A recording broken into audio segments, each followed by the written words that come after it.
Welcome to An Actor's Arc. I'm Sean Douglas, and this season I talk with 7 actors in the early leg of their artistic journeys, how they got started, and how they have found their footing. In this episode, a talk with Molly Hernandez. Hi, Molly Hernandez. Welcome to An Actor's Arc. Hi, Sean. Thank you so much for having me. Of course. So we begin each of these episodes by asking, what was the first impulse or the first moment you knew that you wanted to be an actor?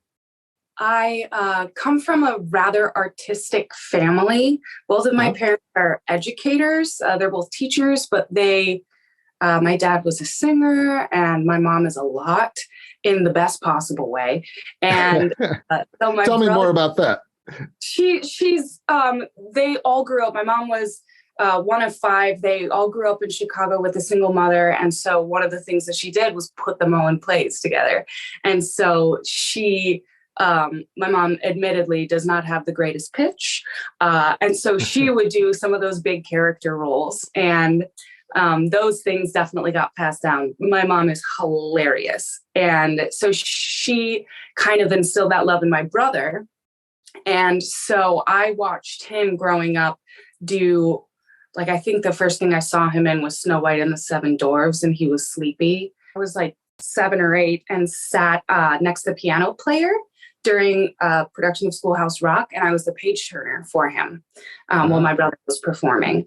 And when I was 9, I ended up auditioning for To Kill a Mockingbird alongside my brother, and I was cast as Scout, and he was Dill. And so we got to have our first performance experience together that way, and that was the first show I ever did. And I think that's when it clicked for my parents, because it's a lot of text. That show is pretty tricky for a 9-year-old. And so they were like, oh, she actually could do this. And I've just continued through my life to do what brings me joy and do what I love and things that make me happy. And that continues to be performance in a variety of different aspects. You said that the moment clicked for your parents. Had it clicked for you, or were you just playing? Were you just messing around? Or did it feel like you knew something about yourself as a creative person even then? We started out Irish dancing. So my first performances were actually as an Irish dancer. We started very young. My mom's Irish, my dad is Mexican. And so we got both of those growing up, which was super cool. And both my siblings and I competitively Irish danced. And I was the one that kind of stuck with it a little more. My brother turned to theater. My sister, we discovered, was a fantastic musician. She plays 14 different instruments and was winning trophies that were taller than her as a child. And so we had been performers in that sense. And I had to pick then between Irish dance and theater. And I just remember bawling in my little bedroom, being like, I want to do both. And that still very much is a thing for me today, if I want to do all of the things. And so I definitely got the bug as a 9-year-old in To Kill a Mockingbird. Was that a community production, that To Kill a Mockingbird? Yeah. And there, the director actually, shortly after, my brother worked at the Court Theater and he did Thyestes. And my sister and I then got hired at Court the following year to do Wait Until Dark with Ron O.J. Parson. And so that was a blast and a half. I was 11 or 12 and my sister was 9 or 10. And so we got to share that role together. And that was the thing that came after To Kill a Mockingbird. Wow. So you started pretty young, working in a professional environment. Did that change anything, the way you thought about it? Or my mom always really instilled humility in us, from a very young age, in that this, just because, you're doing this thing doesn't mean that anybody else can't, or that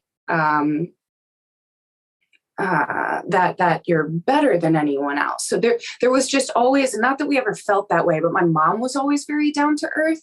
And so that's what kept us down to earth too. And so we were just really just kids. And that's what she wanted to focus on. She was not, and still not, is a stage mom of any kind, and just kind of kept following because we kept booking. And so the first experience was tough, particularly with the kids, because I had to miss school every day. And so my last period of the day was gym. And so in middle school, my mom would come pick up me and my sister with like frozen pizza, and we would sit in the back of the car and we would do our homework on the way to rehearsal. And that was just the thing that we did. But then we started getting auditions and bigger things like that, where you have to miss school again. And when you don't want to tell a bunch of 10, 11, 12-year-olds, 14-year-olds, I'm going to audition for this big thing, and then not get it and have to have that conversation, So we were very, I suppose, long story short, we were very private about it all to begin with. It was all relatively under wraps until things started appearing in newspapers and things like that. Because we just wanted to be kids, and my mom just wanted us to be kids. That sounds very healthy. It was. I mean, we have a really great sense of a healthy work environment and a healthy work-life balance. Performance is what I do, but it's not who I am. So did you not have the high school experience where you're doing plays at school, or was that part of what you did too? After middle school things, it gets much harder to miss high school classes, and it got more difficult for my parents to miss work because they were both working, and having them take off work to come do this thing in the middle of the day when I got the call 48 hours before that I have to be there for this audition got way more complicated. And so we kind of took a hold on it when I was in high school. We took a step back my freshman and sophomore year. It would have been after my freshman year. We took a little step back and went so that I could do theater at school. And when I turned 16, we had the conversation of like, I can drive now. So is this a thing that I would like to pursue further? And it was. I attribute where I am today a lot to the Illinois High School Theater Association. The Illinois Theater Association is an awesome organization. And when I was in high school, I did the Illinois All-State productions my junior and senior year. And so they, like an all-state football team, they would audition and interview for cast and crew members from around the state. And then it would all be centralized at one high school. So my first year, it was Glenbard East. I should mention that you grew up in Chicago? I grew up in the suburbs. I grew up out in Glen Ellen. I went to Glenbard West High School. And so I've been around here my whole life. And so we did 2 shows. First show was Grapes of Wrath, and the second was Pippin. And that's where I fell in love with circus, which is now one of my livelihoods. I love circus. And from there, the executive director, who was Amy Lynn Newland at the time of the Illinois Theater Association, saw me in that show and asked if I would want to audition for their like big general auditions that they do every year. And so I did, and I was seen there by Kiki Capral at Gray Talent Group, and they signed me about a week later. So I've been with Gray since I was 16. You, unlike many people I've talked to, had a kind of rapid rise into the professional ranks and professional work. And so what kind of work did that include for you when Gray Talent first started sending you out? What were you being sent out to audition for? A lot of it, funnily enough, Gray, what I really appreciate is like, we're going to push for you. And we're going to send you out for these things, particularly the Chicago's series on TV of Med, Fire, PD, Justice when it was here for a second, because they whip through Chicago actors so fast because they just keep using them. And then once you're in one, you can't be it again for 2 years. So immediately they were sending me out on those kinds of things, which meant that I was getting seen in those big casting offices, which was great. And from there, they kind of started to get to know me and call me in for more film, television things that way. Theatrically, it takes a bit more to get into the room, especially as a 16, 17-year-old. So there's also not a heck of a lot of roles for 16, 17, 18, 19-year-olds, because they want 25-year-olds to play that role. And you're too old to play a kid. But I have always looked rather young, and I'm pretty petite in nature. And so I've played some of those younger roles, but as a 17, 18-year-old, you're developed enough that you cannot play it. You're not playing 12, 13-year-olds anymore. And so there was a strange gap that I still don't really see being used apart from like musicals. A lot of chorus members, ensemble members can do that. I never had the dance skill to be in the ensemble chorus, and I have mad respect for it. But it was never anything that I was specifically auditioning for, because I wasn't a dancer. And so they're like, kick your face. And I'm like, I don't like, no, thank you very much. So it definitely took some time. The first thing I booked with them was at Collaboration Theater, and they needed an understudy because one of the women was going, she had a wedding. And I saw 2 rehearsals. But I saw one rehearsal, and then I got to do a rehearsal, and then I was on the next night. And so it was pretty wild. It was in Wicker Park, and I was driving, 16-year-old driving my parents' minivan up to Wicker Park in the winter and finding a place to park. And so from there, I then booked another show with Collaboration, and the whole thing, a huge thing about this business, and I guess most businesses in general, is about knowing people and making good connections with people. More so than, I know I've met this person, and this person. It's like, no, who did you have a good relationship with? Who did you make an impact on? Because at that point, you've got someone who can vouch for you to say, yeah, I worked with this person. I worked with Molly, and she wasn't a jerk. Like, good, thumbs up, time, good to go. And I love that distinction, and because a lot of people think of connections in a different way, right? But it's just salesmanship and networking, but if you've got an advocate, that's a whole different thing. Yes, because people, sales, we're sketchy of salesmen because there's something you're not telling us. Like, just I feel like as a performer, you're not a salesman. You shouldn't be. And I think that's a thing that gets talked about a lot, of like trying to do or say or get somebody to feel something. And I really think it's more vulnerable than that. It's significantly more vulnerable. And so the fake salesman pitch that gets put on, people notice and are wary of. Like, what are you? Or at least I am, and I know that a number of others are as well. Of like, what are you not telling me? What's going on here? Can we actually connect as actors? Can you take that face off while we're in this scene together, so that I can actually look you in the eye and not feel like you're trying to sell me a car? Because if you are, then I'm not interested in what's happening here. You know what I mean? I do. You were acting so young. Were you being taught acting at all? Were you just learning by being in productions? Did you have teachers along the way? I had done some like monologue classes growing up, and we had, I have a really good memory of my short-term memory, but my memorization memory is very good. And so I would hear a monologue once and then be able to regurgitate it. And so that's what the first one happened with was Tarzan, when Jane loses her shoe. And we watched that movie once. And then at dinner that night, I just said it, that entire thing. And my mom was like, did you practice that?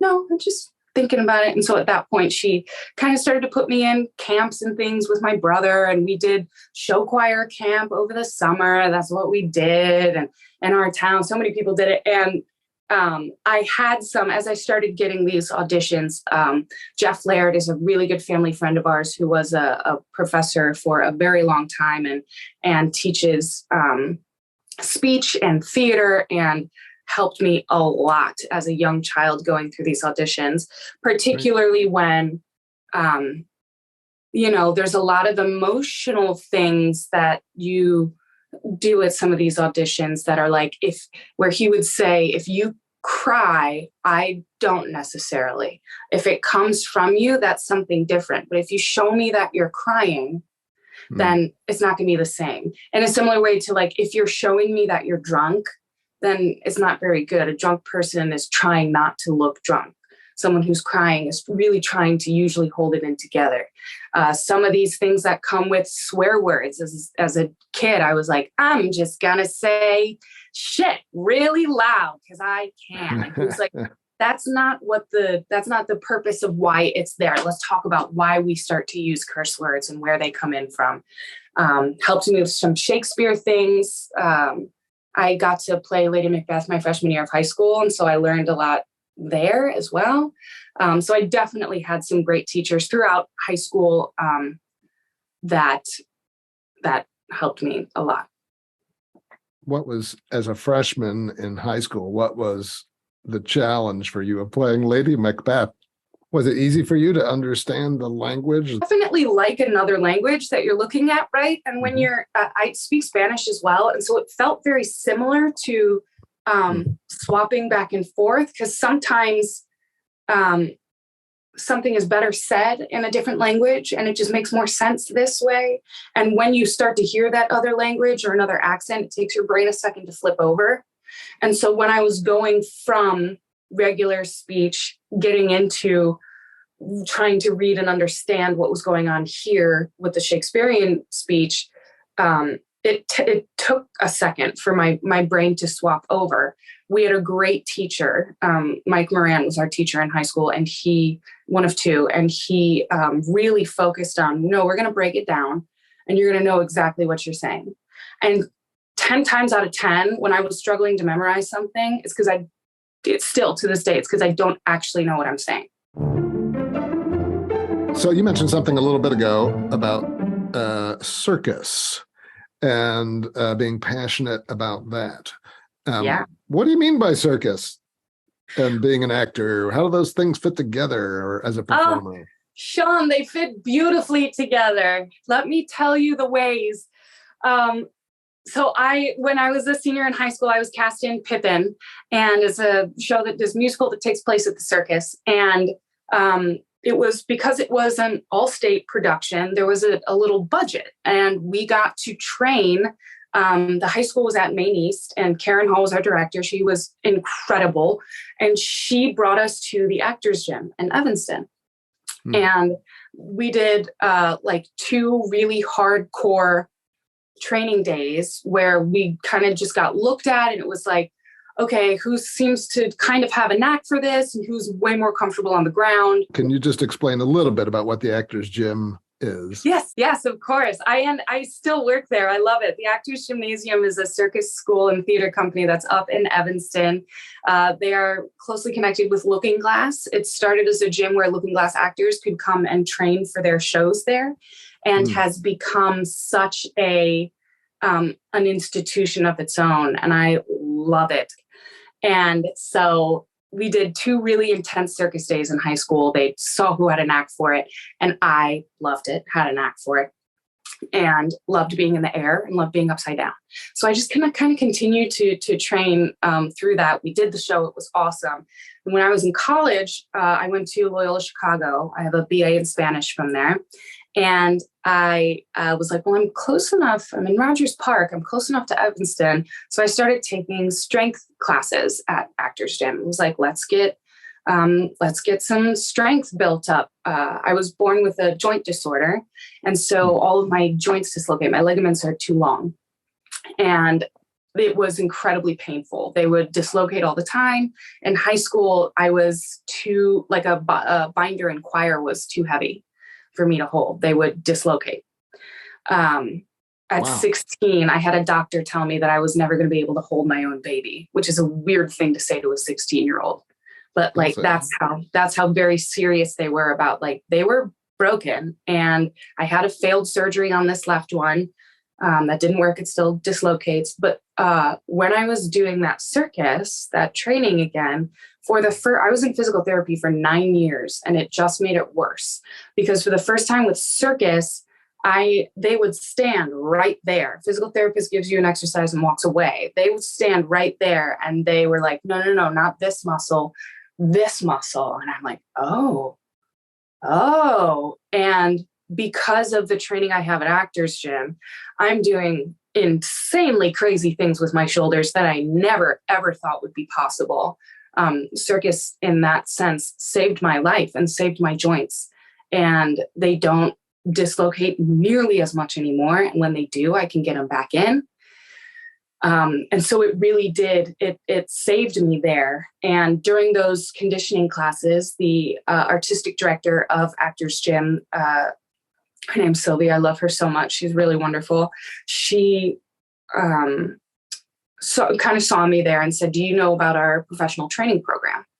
And I said, I'm not good enough for your intensive. And she goes, yeah, you are. I said, really? And she's like, yeah, you should apply. And I said, okay. And I told my mom I was able to graduate college in 3 years. And I told my mom my 4th year, I'm going to go to circus school. And so it's a 9-month conservatory that's Monday through Friday from 9 to 4. And it was the best and hardest thing that I have ever done.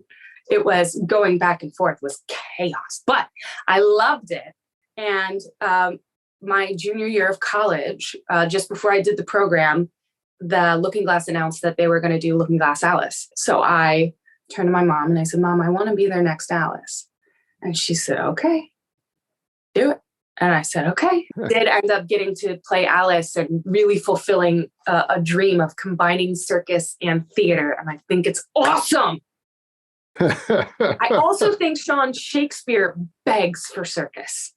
During quarantine, my boyfriend and I, he's a Shakespeare nerd in every sense of the word, and I love it. And so he works with director Scott Westerman on a production of Hamlet. And they've always wanted to do, on a production of Macbeth, they've always wanted to do Hamlet together. And so over quarantine, like in the thick of it, not leaving your house quarantine, we decided to do a version of Hamlet that takes place at the circus.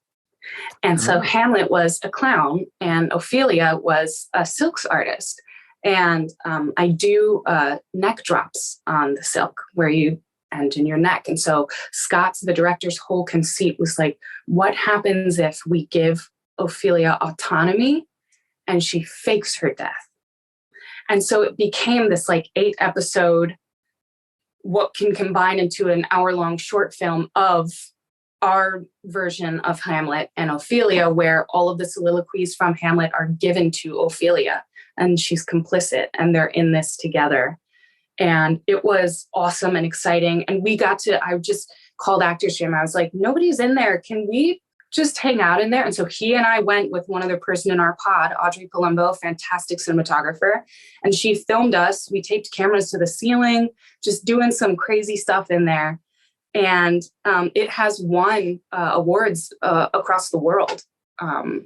It's been submitted in festivals all over the world and is continuing to win things because circus plus Shakespeare equals magic. That is so exciting. And so unbelievable what you have accomplished this far in your young career. It's really extraordinary. Along the way with this theater stuff and circus stuff you've been doing, were you also on an on-camera track? Was that going as well for you? Yeah, I love camera. I love film. I love how intimate it is. It's one of the things I love about Chicago and the smaller spaces that they have. I really love intimacy, and that looking at you, all it takes is like the shift of an eyebrow on camera and you know exactly how I'm feeling. And I feel like when that camera's there, you can really watch the gears turn in actors' heads, which happens on bigger stages as well, but those things then have to be amplified. You know, if you're in a 2,000 seat theater, they can't see an eyebrow move, right? Right. So you have to make that a little bit bigger while still being genuine about it. But I really love film. I've done APB. I was on Chicago Med, Chicago Fire, the new show Power that's shooting in Chicago. And then a number of films and short films. And I really enjoy it. I love both aspects of performing, both sides. When you're doing that work on camera, you talk about the adjustment that you see and that's effective. Was that hard for you to figure out? I have a swaying problem of going back and forth, especially when I'm anxious, or even if I'm really focused, I'll just start to go back and forth to help. I have pretty real ADHD, so the movement kind of helps me focus. And so that was a thing on camera where they were like, stop moving. And when I worked with, I had a wonderful on camera coach, Lisa Shmela, who helped me adjust those things. I would recommend to anybody and everybody, whether you're interested in film or not, to do student films, to act in student film and watch yourself perform. Because you'll go, that face looks stupid. Why did nobody ever tell me that? Everybody's got their thing that they do. I talk too much with my hands. You don't see those things in yourself in a performance on stage. And when you get down to the nitty gritty and you have to be that simple because there's a camera right there, you really see all of the things that are insecurities that come up, that are coping mechanisms that come up, that you use to get through things when you don't know what you're saying, when you don't like what you're saying, when you don't know what comes next. Well, it's interesting to me the more I talk to you, your enthusiasm is so infectious for what you do. It's awesome. But the more you talk, then there's these little drop-ins of, oh yeah, I had a great coach, or I had a great teacher, or I had someone who really taught me Shakespeare. There's questions that you don't have answers to. There's like, what do I do? You know, agent calls you in for this audition. I'm like, I've never been to a film audition before. I have what do I wear? How do I do? Do they need it? You know, there's just so many questions about the industry and about how to better your craft. I think we are all constantly learning, and there are teachers all around us. They don't have to be, although they can be, your professors in university. They don't have to be an acting coach that you take classes and do monologue study with. Those people are awesome. And Larry Yando, who I saw in your last version, has taught me so much. And, you know, there are people in the theater that when you are working, you get to work with directors who teach you a lot. You get to work with other actors who teach you a lot. So those teachers who can introduce you to things are super important, as well as the relationships that you continue to build and foster. One of the big things I always say is never burn a bridge unless it's unsafe. If you didn't like that bridge and you don't want to go over it again, you don't have to, but you don't have to burn it to the ground. That person may have a good relationship with somebody you really want to work with. And so if you're being a jerk to them, then they're going to say, I really didn't enjoy working with this person. Here's why. Is there an actor or a director who opened your mind to something or gave you a skill you didn't have or knew or didn't know you needed? I would say there are three like huge actors that I really had some meaningful connections with was Larry and Hollis Resnick and Janet Ulrich Brooks were three that were very, Larry was recently, but the other two were early on in my career. And watching them perform, watching them rehearse, watching them go through note sessions and receive notes and implement those notes. All you have to do is watch. And those people, there's at least those three people that I mentioned, Hollis, rest her soul, were and are more than happy to answer questions and to be there for you because they were there and they do understand that. I really, really enjoyed working with Jessica Phoebus. She is spectacular. and is the She's here in Chicago. She is. And she is just absolutely wonderful. And her mom is a Chicago theater legend as well. And she has so much faith in the people that she hires to do their jobs. Very specifically, in rehearsal one day, somebody raised their hand and said, "Which choice do you think is funnier? Because I think they're both funny." And so she goes, "I don't know. We have 3 stand-up comedians in the room. What do you guys think?"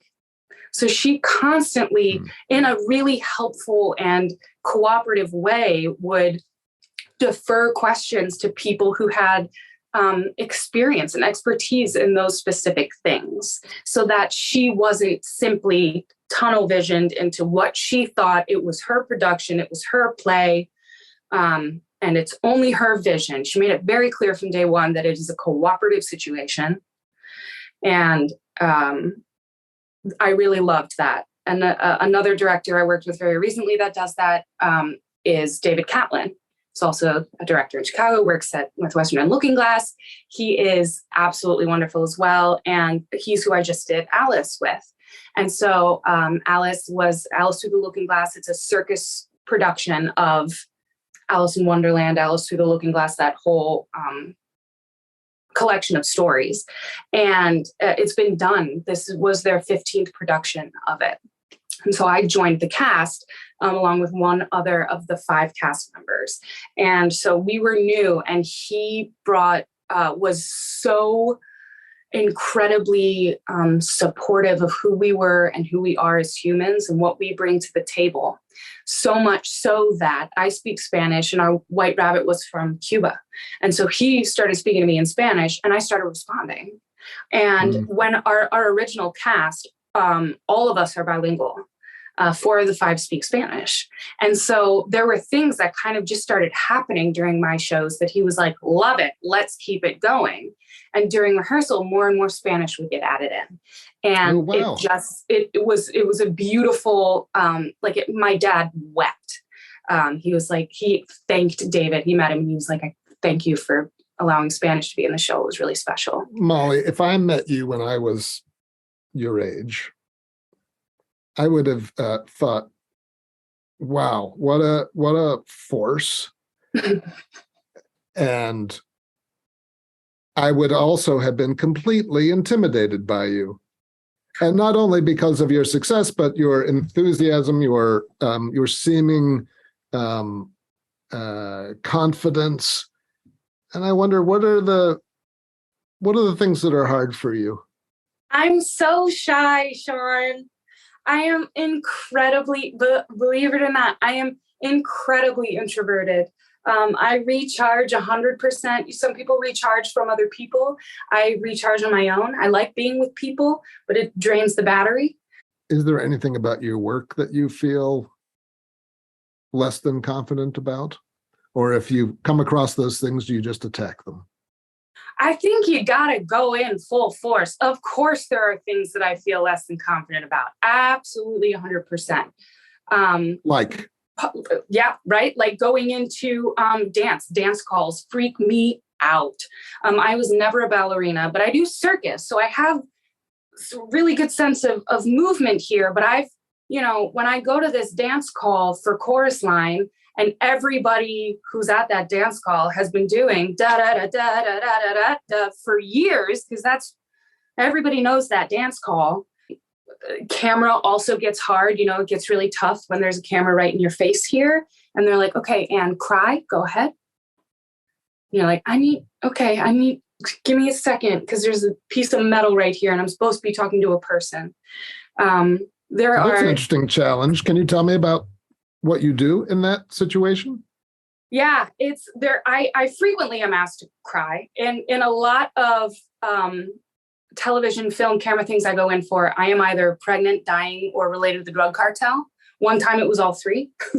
I've gone into labor at 2 separate auditions. And in one of them, I gave birth to a stillborn child and then died. So there's some definite racial profiling that happens there. And within that, because of all the heartache that we feel as Mexican women, I cry a lot. and am frequently, you know, in the Chicago Med show, everybody cries. If you're not one of the doctors, you're gonna cry on camera. That's kind of part of what it is, right? Or you're gonna get upset. And so when you're doing those takes, it takes them a while to, if we're having this conversation here and the camera's here, right? When they want to flip it, they have to pull you out of the way so that they can put the camera here and I can look into the camera as though it's you. It's real hard to go in and out and in and out and in and out. And so even when they're changing things over and it's taking them 6 or 7 minutes to change the direction of the camera, to reset things where they need to go, your stand-in comes in so that you can take a break and they sit there while they focus lights on them.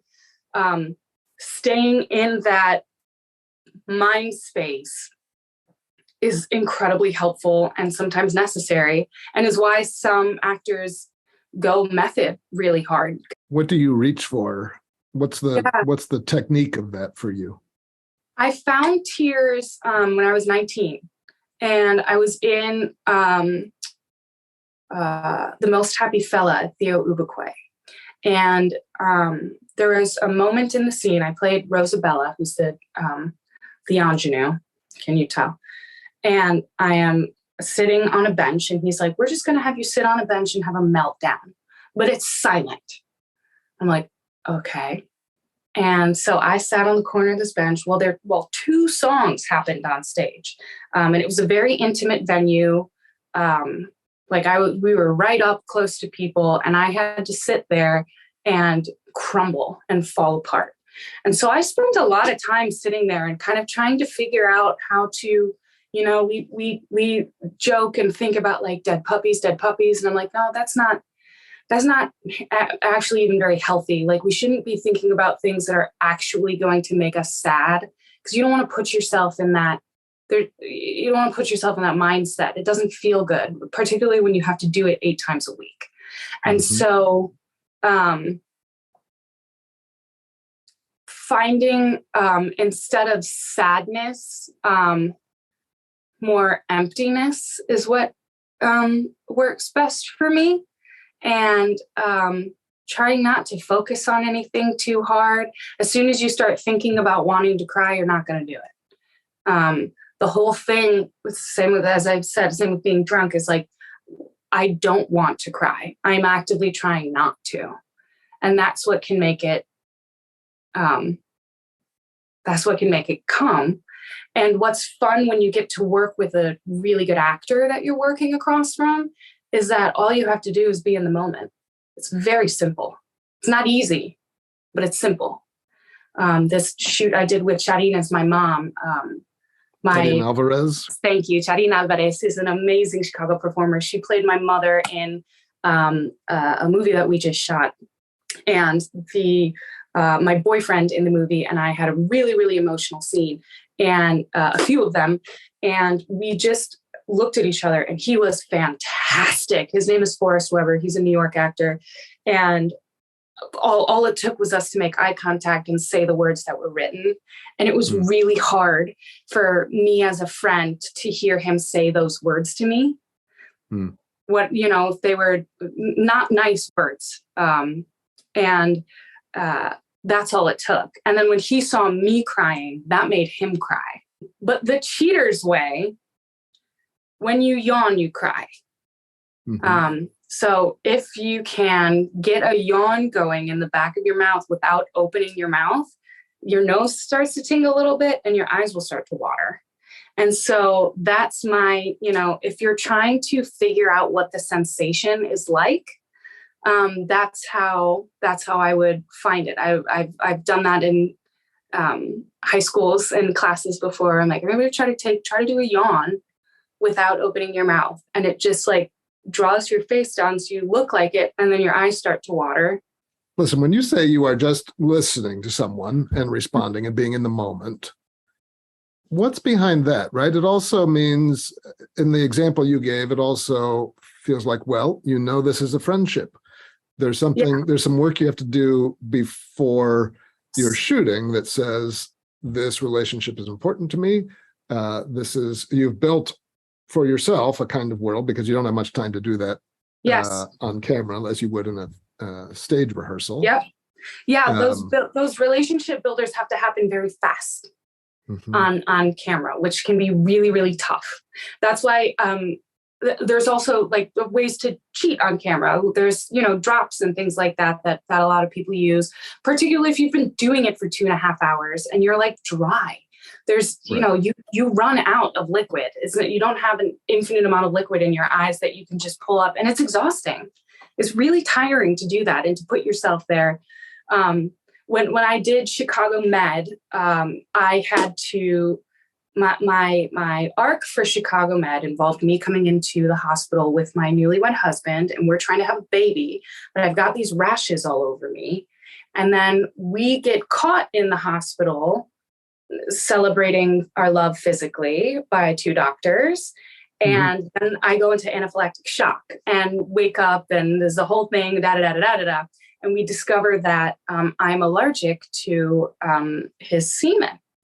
And that was our entire thing. And so they wanted us to be very physically in touch with one another. And there was like a lot of, hands around the waist, hands on your legs, and I was straddling him in a hospital gown in a hospital bed. Absolutely ridiculous things. And that was our first day of shooting. And so he was awesome. And also with my same agency, we're both with Gray Talent Group. He's from LA and came out and came to my makeup session early in the day and sat in the makeup trailer with me and held my hand while they put all of these things on me so that we could chemically, right, literal oxytocin releasing, form some kind of connection. And we became really great friends. And we had 2 days of shooting and that was it. And I still talk to him pretty regularly. And the same thing happened with Forrest, who was from this film, who lives in New York, is we had only a few days to build up this relationship, but we were shooting 12-hour days, 6 or 7 days in a row. And so we had that time to spend together and to, sometimes it's built in our relationship, like there was intimacy built into it too. So like we were laying in a bed together. And so when you're just shooting, obviously we were totally clothed and just like sleeping. But when laying in a bed with someone is inherently intimate. And so that's another part of the bond that forms there, which can be really, really uncomfortable when you don't like the person you're working with. It gets really tough. I bet. I was just going to say that example of the actor coming and sitting with you, maybe something chemical, but also just a sense of, I respect you. I know this is going to be hard. I know we're going to do this together. Absolutely. They were both really spectacular. And we had intimacy directors too, which now is a huge thing that's really wonderful that's happening. Yeah. So him coming and sitting like really showed, he got there 2 hours early to set at like 5:30 in the morning to come and sit with me, and we ate breakfast together and talked, and he went above and beyond to make sure that we were both comfortable in the scenario that was given to us, which I really appreciated. It was super cool, very thoughtful, and doesn't always happen that way. Sometimes you just kind of got to do it, and then it just sucks and you're ready for it to be done, and you still got to do your best, and it's less simple and even less easy, but it's the job.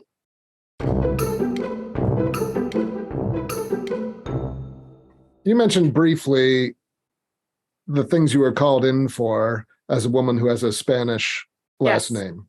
I'm wondering how you feel about those things that you were called in for. And do you ever have to make a decision about saying yes or no to those kinds of auditions? Absolutely. Never be afraid to say no. Never be afraid to say no. If there's something that makes you uncomfortable, there's something that you're going to step out of your and not stepping out of your comfort zone. If there's something that makes you feel unsafe, if there's something that you're like, where I responded to an audition once and I said, literally, I'm not comfortable saying the N-word in this audition. Send. There are things like that where they're like, because I'm Mexican, sometimes they're like, you're going to be from the ghetto when they look for something. And they're like, we want you to wear hoop earrings and a red lip and do this, this, and this. And we want you to look Mexican. And I'm like, well, I do look Mexican because I am Mexican. So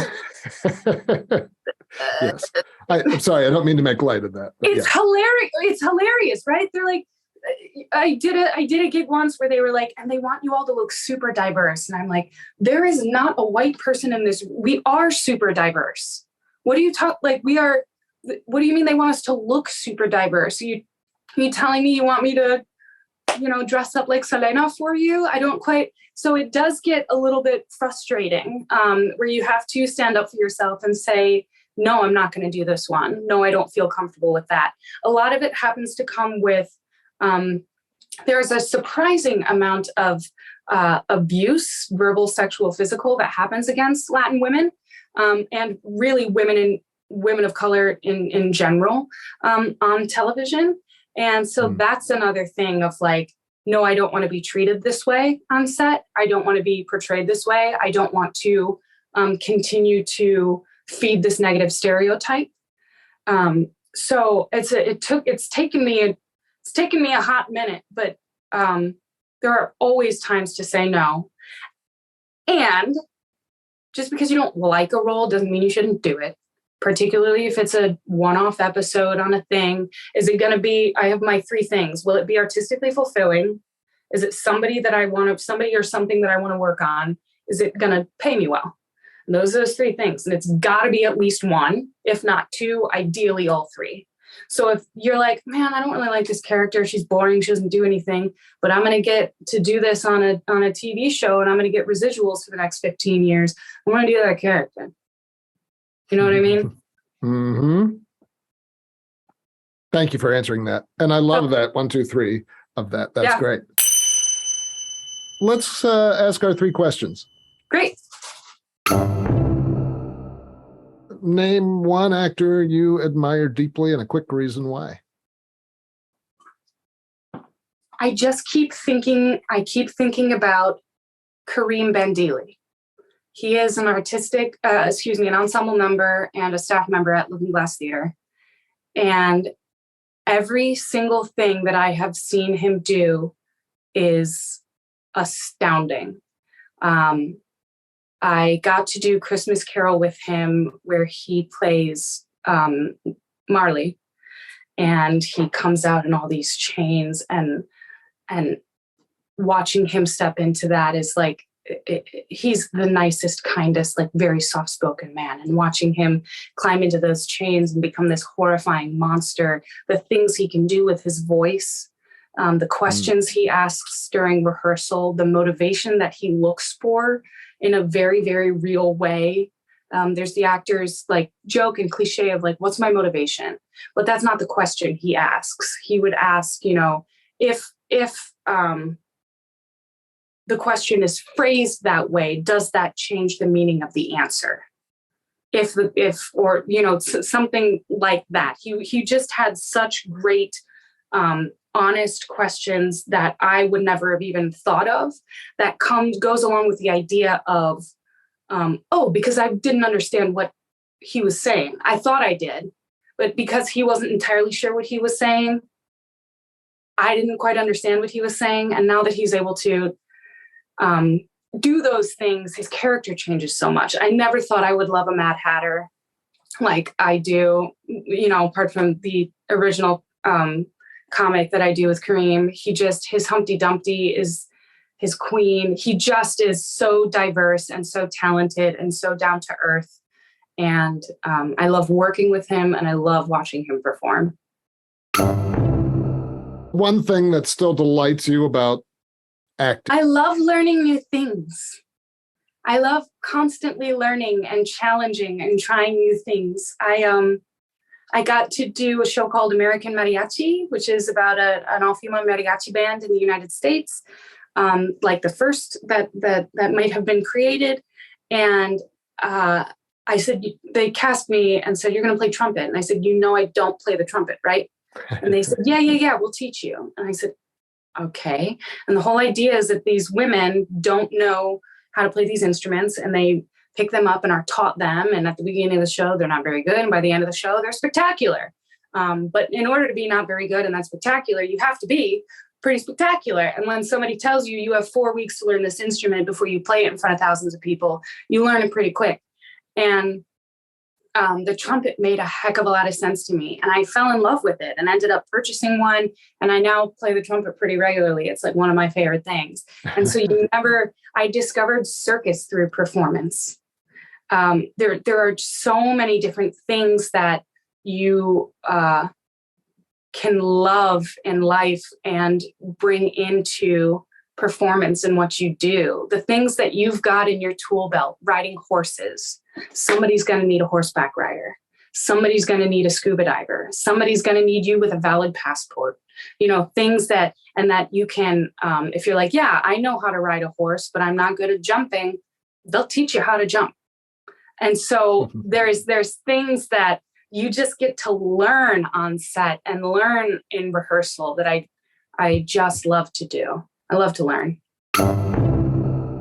One thing you want to accomplish or get better at, or an experience you wish to have, or a place you want your career to go?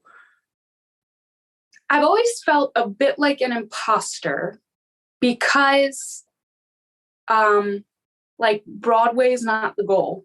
Hollywood is not the goal. Because I never had here's what I want to do with my life. Here's what I want to do with my career. I want to end up on this Broadway stage. Because I never had that, and I still really, really don't, I've felt, like a fraud. Who wouldn't want to do that? And I'm not saying that I would turn it down, but it's not a goal. I don't so much have professional goals as I do life ones. And as long as what I'm doing in my profession continues to make me happy and allow me to do those life things, hanging out with my dogs, going to the beach, practicing circus, learning new things. As long as what I'm doing supports my ability to do that, I'm thrilled. I'm very happy. Molly Hernandez, thank you very much for talking with me. I really enjoyed it and enjoyed getting to know you. Sean, my gosh, what a pleasure. What a great way to spend my morning. This has been An Actor's Arc, created and hosted by Sean Douglas, with special guest Molly Hernandez. Theme music by Chris Kriz, sound engineering by Grover Hallway. An Actor's Arc Season 2 was made possible by a grant from the alumni of Northwestern University.